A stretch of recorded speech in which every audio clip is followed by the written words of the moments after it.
हाँ, बिस्मिल्लाहिर्रहमानिर्रहीम। स्टूडेंट, ये मैथमेटिक्स फॉर ग्रेड 12 की बुक है। ये book Khyber Pakhtunkhwa text board Peshawar की है और एजे के बोर्ड मीरपुर के स्टूडेंट्स के लिए भी यही कोर्स है। हमने चैप्टर नंबर 7 स्टार्ट किया, उसकी साइज 7.4 है। In each case find point of intersection P x why the pair of lines.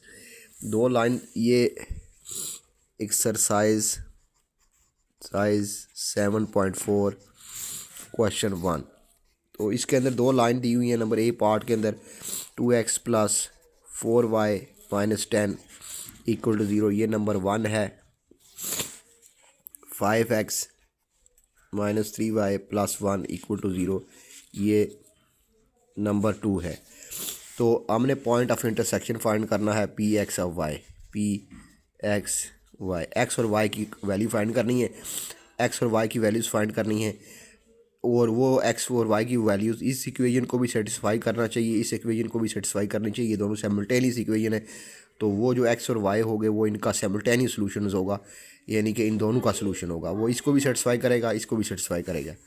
तो सब इस तरह की इक्वेशन को सॉल्व करने का तरीका ये होता है कि एक्स और वाई या एक्स या वाई के कोफिशिएंट को बराबर कर लें, फिर इनको ऐड या सब्ट्रैक्ट कर लें, उसमें से एक वेरिएबल को एलिमिनेट कर दें, उस एक की वेरिएबल एक की वैल्यू फाइंड कर लें, वो किसी एक इक्वेशन में पुट कर लें, दूसरे वेरिएबल की वैल्यू आ जाएगी। तो इसमें देखें आसान क्या तरीका है। आसान ये है कि ये एक्स के साथ 5 है, अगर इसको 2 से मल्टीप्लाई किया जाए, इसको 5 से किया जाए, तो एक्स का कोफिशिएंट 10 हो जाएगा, इधर भी 10 हो जाएगा। इनको सब्ट्रैक्ट कर देंगे तो एक्स यहाँ से ख़त्म हो जाएगा, वो वाई आ जाएगा। तो फिर देखें इसमें मल्टीप्लाइंग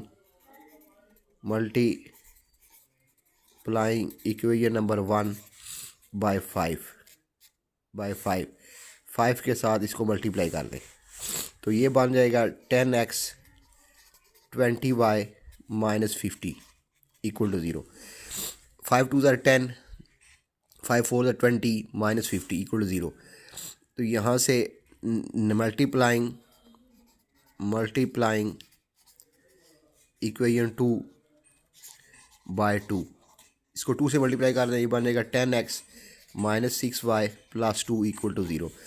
अब ये दो इक्वेशन बन गई हैं। इसको 10x माइनस 6y प्लस 2 इसको ऊपर रखें, 10x प्लस 20y माइनस 50 इसको ऊपर रखें, इसको नीचे रखें और सब्ट्रैक्ट कर दें। सब्ट्रैक्ट करने से ये होगा कि ये x कैंसिल हो जाएगा। ये इनका माइनस का मतलब होता है कि साइन चेंज कर दें। 6 प्लस 26 और ये माइनस 50 है, प्लस ये माइनस 2 है, तो माइनस 52 इक्वल टू 0। ये माइनस 52 उधर ले जाएं, 20y इज़ इक्वल टू 52 और y is equal to 52 by 26, तो ये 2 आ जाएगा।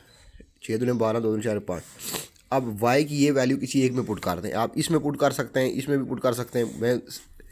मैं सेकंड में पुट कर रहा हूँ। Putting y is equal to 2 in equation 2 में पुट करें।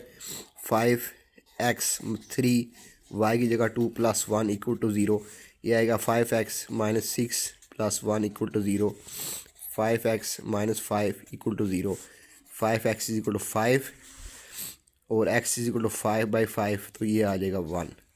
तो ये आपके पास पॉइंट निकल आया x y is equal to 1 2। तो ये which is required point, required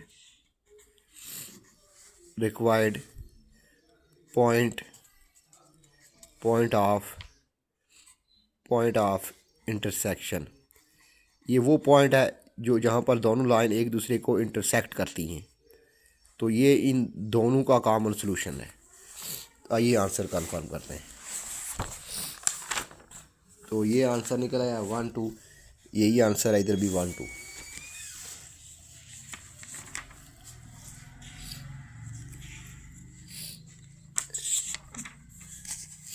next आपके पास पार्ट बी है। पार्ट बी में दो इक्वेशन है, 2x plus y minus 8 equal to 0। This is equation number 1। 3x plus 2y minus 2 equal to 0, this is equation number 2। ये दो equations हैं। इसमें देखें क्या आसान है कि अगर मैं y का कोफिशिएंट बराबर करूं या x का बराबर करूं और उसमें से उन एक को एलिमिनेट कर दूं तो एक की वैल्यू आ जाएगी, तो फिर वो किसी एक में पुट कर दूं दूसरे की वैल्यू आ जाएगी। इसमें देखें y के साथ इधर 2 नहीं है, अगर मैं 2 से मल्टीप्लाई कर दूं इसी इक्वेशन को तो क्या बनेगा, मल्टीप्लाइंग इक्वेशन 1/2, 2 से मल्टीप्लाई कर दें तो ये क्या बनेगा 4x + 2y - 16 = 0। ये बन गई एक नीचे ये है आपके पास 3x + 2y - 2 = 0। इनको सब्ट्रैक्ट कर दें, ये माइनस हो जाएगा, ये माइनस हो जाएगा, ये प्लस हो जाएगा, ये बचेगा 4 में से 3 कालें, एक x बचेगा, ये कैंसिल हो जाएगा। ये -16 है, ये +2 है तो ये बनेगा -14 = 0 और x = 14। x की वैल्यू ये पुट कर दें किसी एक में, तो मैं एल इक्वेशन में पुट कर रहा हूँ, putting x = 14 in equation number 1। तो 1 में पुट करें 2 × 14 + y - 8 = 0। ये बने 28 + y - 8, ये बनेगा 20 + y = 0। तो ये बनेगा y = -20। तो ये पॉइंट आपके पास क्या निकल आया, P(x, y) x 14 है और y आपके पास -20 है। तो ये इसका पॉइंट ऑफ इंटरसेक्शन है। आइए आंसर कंफर्म करते हैं। तो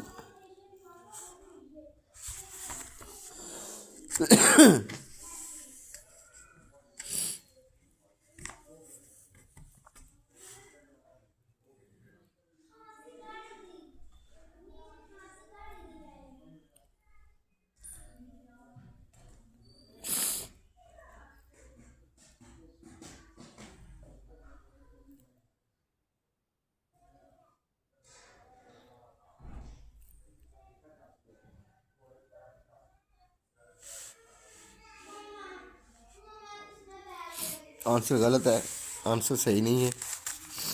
आंसर लिखा हो -16 12, ये आंसर इसका सही नहीं है।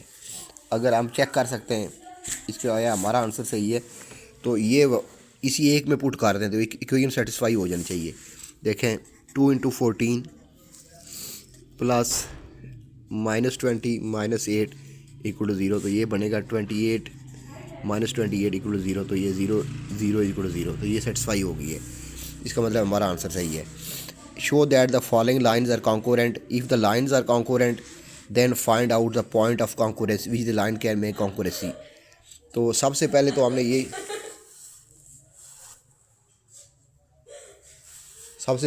ये शो करना है कि ये लाइन कॉन्कोरेंट है। तो लाइन जब कब कॉन्कोरेंट होती हैं, जब आपके पास यहाँ पर this is the condition of concurrency of 3 line A1 B1 C1 A2 B2 C2 A3 B3 C3 का डिटर्मिनेंट = 0 होता है। फिर लाइन कॉन्कोरेंट होती हैं तो A1 क्या होता है, x का coefficient B, y B1 y का कोफिशिएंट और C कांस्टेंट होता है। तो आइए हम सबसे पहले इनका डिटर्मिनेंट सॉल्व करेंगे, फिर हम बताएंगे कि लाइन कॉन्कोरेंट है या नहीं। तो देखें question number 2, first part x - y - 2 = 0,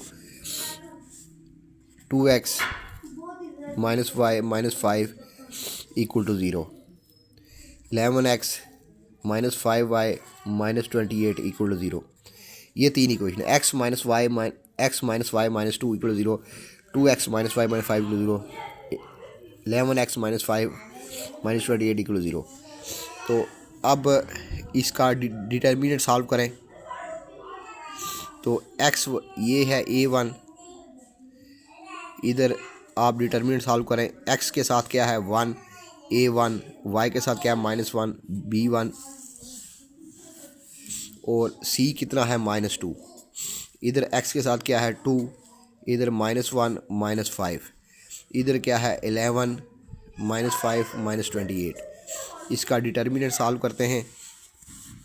देखें ये डिटर्मिनेंट क्या आता है, इसको इससे ओपन करें, फर्स्ट से ओपन करें तो अंदर क्या बचेगा, ये रो छोड़ दें, ये कॉलम छोड़ दें, बचेगा आपके पास -1 -5 -5 -28। एक ये आ गया। अब सेकंड वैल्यू है तो क्या लगाएंगे, एक माइनस सामने लगाना है, क्योंकि फर्स्ट रो है सेकंड कॉलम है तो एक माइनस सामने लगाना है। तो एक माइनस पहले लगा हुआ तो ये प्लस हो जाएगा। और ये कॉलम छोड़ दें, ये रो छोड़ दें, आपको बचेगा 2 11 -5 -28। ये कॉलम और ये रो छोड़ दें तो ये बचेगा। लास्ट में जो आपके पास क्या है, फर्स्ट रो है, थर्ड कॉलम है, तो आपके पास आएगा -2। ये -2 बाहर आ जाएगा, अंदर आपके ये कॉलम और ये रो छोड़ दें, 2 11 -1 -5 ये आ जाएगा।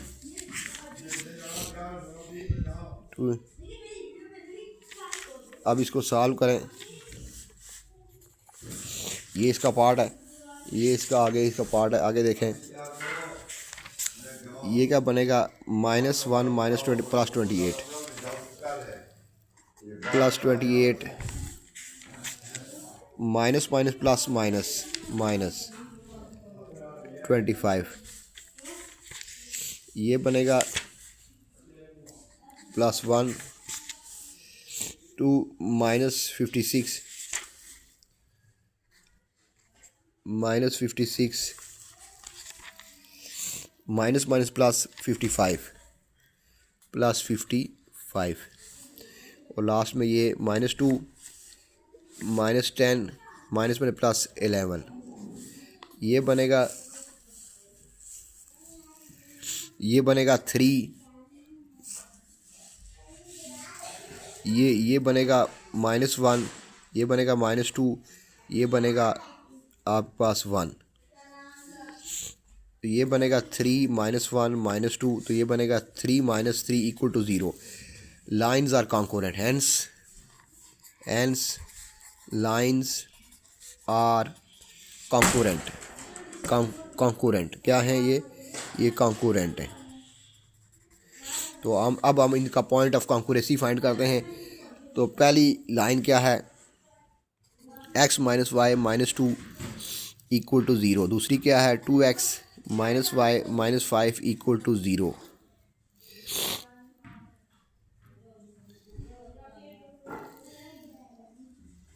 x - y - 2 = 0, 2x - y - 5 0। अब कोफिशिएंट बराबर कर लें, x का कोफिशिएंट बराबर कर दें, इसको 2 से मल्टीप्लाई करें।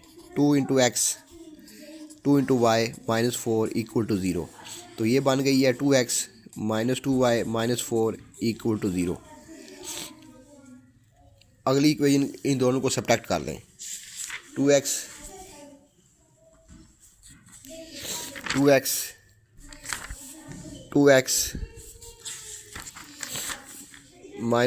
- 4 = 0। 2x - y -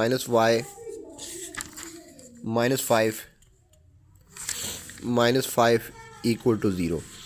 इसको सब्ट्रैक्ट करें, ये माइनस हो गया, ये प्लस हो गया, ये प्लस हो गया, तो इधर कट गया, ये बचा -y। 5 में से 4 निकालें, बाकी क्या बचेगा, +1 बचेगा = 0। -y = -1, माइनस माइनस कैंसिल, तो y = 1। ये वैल्यू किसी एक में पुट कर लें, इसमें पुट कर दें। अब मैं फर्स्ट में पुट कर रहा हूँ, तो x - 1 - 2 = 0, x - 3 = 0, x = 3। तो ये पॉइंट ऑफ कॉन्कुरेंसी है, x y = 3 1। अब ये इसमें पुट कर दें। नंबर थर्ड इक्वेशन है जो 11x - 5y 11x - 5y - 28, इसमें पुट कर दें, पुटिंग इन 3 में पुट करें। 11 × 3 5 × 1 -28, ये 33 आ गया, -5 -28 = 0। तो ये बना 33 - 33 = 0, तो ये = 0 तो हैंस ये पॉइंट ऑफ कॉन्कुरेंसी है।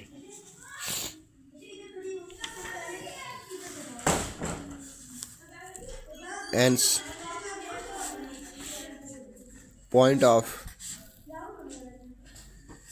concurrency is P of xy is equal to 3 1। ये पॉइंट ऑफ कॉन्करेंसी है, क्योंकि ये इस इक्वेशन को पुट करने से ये भी सेटिस्फाई हो गई है, तो इसका मतलब है ये तीनों का पॉइंट कॉमन पॉइंट है। आइए आंसर कंफर्म करते हैं। कॉन्करेंट, तो आंसर है 3 1। अगली इक्वेशन सॉल्व करते हैं। नंबर बी, तो first equation x plus 2y minus 3 equal to 0, दूसरी है 2x minus y plus 4 equal to 0, तीसरी है x plus 4y minus 7 equal to 0। x plus 2y minus 3 equal to 0, 2x minus y plus 4 equal to 0, x plus 4y minus 7 equal to 0। तो इस तरह हम इसका concurrency check करते हैं। सबसे पहले हम देखना है कि कॉन्करेंट है या नहीं, तो इनका डिटर्मिनेंट 0 के इक्वल होना चाहिए। तो इसके लिए आपके पास कंडीशन है A1 A2 A1 B1 C1 A2 B2 C2 A3 B3 C3। ये डिटर्मिनेंट आपका इक्वल टू 0 होना चाहिए। तो ये A1 है, x के साथ A1 है तो ये 1 है, y के साथ 2 है, कांस्टेंट C जो है -3 है। ये A2 है, A2 2 है, y1 के साथ -1 है तो ये B2 है, और कांस्टेंट 4 है, A 1 है, 4 है, -7 है। आइए इसको डिटर्मिनेंट ओपन करते हैं। तो फर्स्ट ओपन करें ये कॉलम और ये कॉलम और ये रो गए, बाकी के बचा -1 4 4 -7, ये बचा है -1 4 4 -7। इधर माइनस आएगा -2, ये रो ये कॉलम गए, बाकी बचा 2 1 4 -7। इधर ये कॉलम और ये रो गए तो ये 2 1 4 7। लास्ट में आपका -3 है, तो अंदर क्या बचेगा, ये कॉलम और ये रो गए तो 2 1 2 1 -1 4 बचे, ये बचा, ये 4 है, ये -1 है। तो ये कॉलम गया, ये रो गई 2 1 -1 4। अब इसको ओपन करें तो ये बना 1 1 -1 से +7 -16 आगे आएगा -2 -14 -4 -4 आगे आएगा -3 8 8 + 1 2 4 8। इसको ऐसे करते हैं, इसको इससे मल्टीप्लाई करते हैं, इसको इससे करते हैं और सेंटर में माइनस लगाते हैं, इसको इससे करते हैं, इसको इससे करते हैं सेंटर में माइनस, इसको इससे सेंटर में माइनस। तो ये बनेगा 7 16 में से 7 निकालें तो -9 आता है। यहाँ -2 है, 14 में 4 निकालें 10 आता है, और ये -3 है, ये 9 आ गया। ये बनेगा -9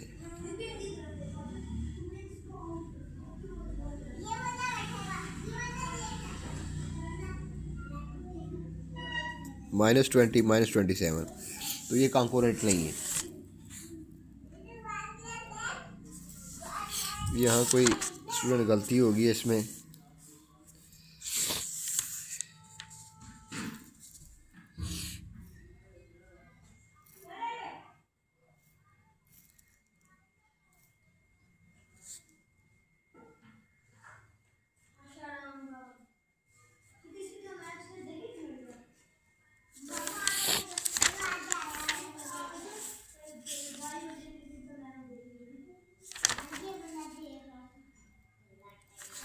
यहाँ गलती हुई है, ये -14 है,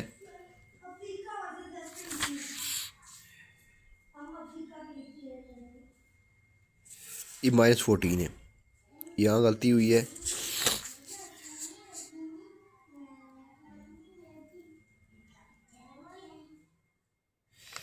ये -14 है तो ये ये आपके पास बनेगा 10 नहीं आएगा बल्कि 18 आएगा, -18 आएगा। ये आपके पास +36 आ जाएगा।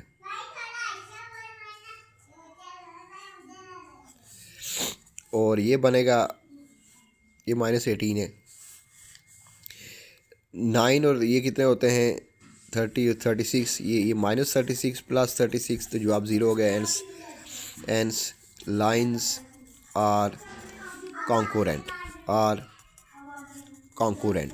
ये कॉन्कोरेंट है क्यों, डिटर्मिनेंट हमारा ये 0 के इक्वल आ गया है, तो यही इसकी कंडीशन होती है A1 B1 C1 A2 B2 C2 A3 B3 C3 equal 0 होना चाहिए, इसका डिटर्मिनेंट 0 के इक्वल होना चाहिए। यहाँ पर A1 क्या होता है, x का कोफिशिएंट होता है, B1 जो है इस y का कोफिशिएंट होता है और C कांस्टेंट होता है। इसी तरह ये A2 है, ये B2 है, ये C2 है, ये A3 है, B3 है, C3 है। तो आइए हम पॉइंट ऑफ कॉन्करेंसी फाइंड करते हैं। तो पहली लाइन हमारे पास क्या है, x plus 2y minus 3, x plus 2y minus 3 को 0, 2x minus y plus 4 is equal to, इन दो लाइन का पॉइंट ऑफ इंटरसेक्शन फाइंड कर लेते हैं और वो तीसरे में पुट कर देंगे। उसका जवाब अगर 0 आ गया, वो सेटिस्फाई होगी, तो ये तीनों का पॉइंट ऑफ इंटरसेक्शन होगा। x प्लस 2y माइनस 3 को 0, 2x minus y plus 4 equal to 0। तो x को इक्वल कर लें तो इसको मल्टीप्लाई कर दें नंबर 1 को, ये नंबर 2 है, मल्टीप्लाइंग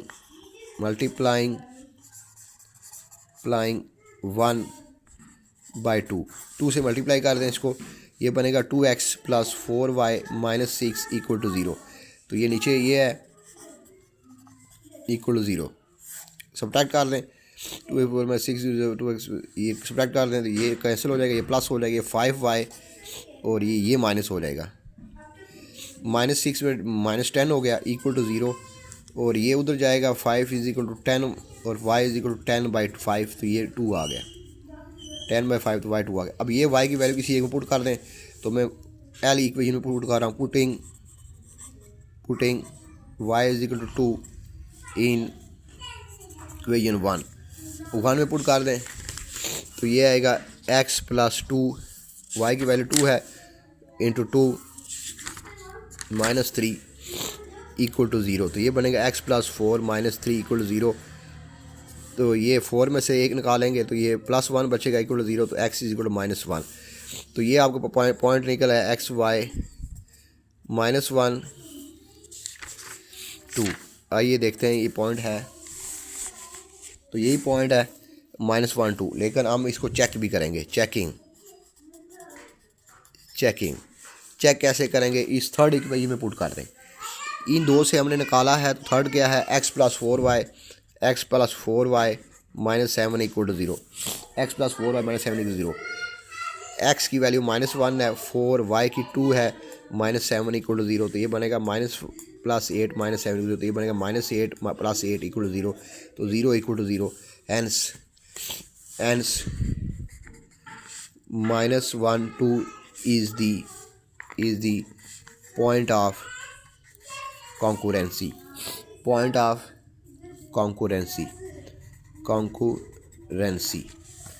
तो ये point of concurrency. Number third part देखें, नंबर सी पार्ट, पहली क्वेश्चन है 3x plus 2y minus 1 equal to 0,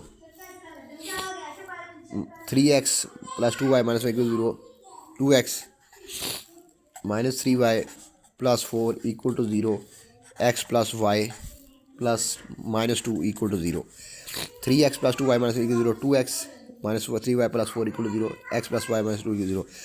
अब इसका कोफिशिएंट का डिटर्मिनेंट बनाएं, a1, ये आपके पास कंडीशन होती है a1 b1 c1 a2 b2 c2 a3 b3 c3, ये होती है कंडीशन। इक्वल, इसका डिटर्मिनेंट जो है आपके पास इक्वल टू 0 होना चाहिए। तो x के साथ ये a1 है, y के साथ b1 है और एक कांस्टेंट ये -1 ये c1 है, ये a2 है, ये y के साथ -3 है, ये b2 है और एक 4 कांस्टेंट है c2 है, ये x के साथ a3 है, y के साथ b3 है और एक कांस्टेंट -2 c3 है। अब इसका डिटर्मिनेंट सॉल्व करते हैं, तो ये कैसे निकलेगा, फर्स्ट को काम ये बाहर ले लें, ये कॉलम ये रो छोड़ दें, बचेगा -3 1 4 -2, ये आ गया। ये कॉलम और ये रो छोड़ दें, बचेगा -3 1 4 -2, इधर -2 लगाएं। ये असल में होता है -1 की power i plus j, i plus j होता है। तो ये फर्स्ट रो है, फर्स्ट कॉलम है, तो i + 1 + 1 2 -1 की पावर 2 प्लस आता है पहले में। दूसरे में फर्स्ट रो है और सेकंड कॉलम है, तो ये i क्या होगा 1 होगा, और सेकंड रो कॉलम है तो 2 होगा, 1 + 2 3 होता है, -1 की पावर 3 जो है आपके पास जो है ये -1 के बराबर, इसलिए यहाँ माइनस लगाते हैं। तो ये फर्स्ट ये कॉलम गया, ये कॉलम गया, ये रो गई, बाकी बचा 2 1 4 -2। ये कॉलम गया, ये रो गई, बचा ये कॉलम गया, ये रो गई 2 1 4 -2। लास्ट में -1, ये कॉलम गया, ये रो गई, बाकी बचा 2 1 -3 1।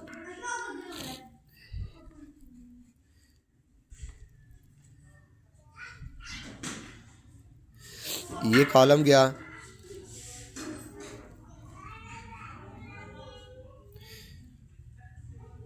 ये कॉलम गया, ये रो गई 2 -3 1। अच्छा, ये आइए डिटर्मिनेंट चेक करते हैं आया 0 के इक्वल है या नहीं है। तो बस बार आया, बस 3 अंदर बचा, 3 माइनस माइनस प्लस, 3 2 6 6 -4, आगे आया -2 2 -4 -4 -4, इधर -4 2 -4 -4, आगे -1, और ये आगे है 2 1 2 2 1 2 2 2, एक माइनस सामने लगाएंगे, इधर लगा हुआ है +3। ये देखें, ये बचा 3 2 -2 -8 -1 5। ये आपके पास आ गया तो 6 + 16 -5। तो ये आपके पास आ गया 22 -5 which is 17, which is not equal to 0, hence lines are not concurrent। तो लाइन जो है वो कॉन्कोरेंट नहीं है, क्योंकि डिटर्मिनेंट कोफिशिएंट्स का डिटर्मिनेंट आपका 0 के इक्वल नहीं आया। तो इसका मतलब है कि लाइन ऑफ कॉन्कोरेंट नहीं है। तो इसलिए लाइन कॉन्कोरेंट नहीं है तो इनका एक पॉइंट ऑफ इंटरसेक्शन भी नहीं है। तो इसलिए हम पॉइंट इंटरसेक्शन भी नहीं फाइंड करेंगे, क्योंकि पहली कंडीशन जो है फॉल्स हो गई है कि इनका डिटर्मिनेंट 0 के इक्वल नहीं आया। तो जिन स्टूडेंट्स ने अभी तक मेरे चैनल को सब्सक्राइब नहीं किया, सब्सक्राइब कर लें और बेल आइकन को भी प्रेस कर दें, ताकि मेरे आने वाले केपी के स्टूडेंट और एजे के मीरपुर के स्टूडेंट्स के लिए है कि वो मेरे चैनल को सब्सक्राइब करें, और ताकि आपको मेरी आने वाली वीडियो का नोटिफिकेशन पहुंच सके। और जो स्टूडेंट चाहते हैं कि उनके 90+ नंबर आएँ, वो मेरे चैनल को सब्सक्राइब करें। इंशाल्लाह मैं आपको उम्मीद लाता हूँ कि आपके 90+ नंबर आएंगे अगर आप मेरी वीडियो देखेंगे। अल्लाह हाफिज़।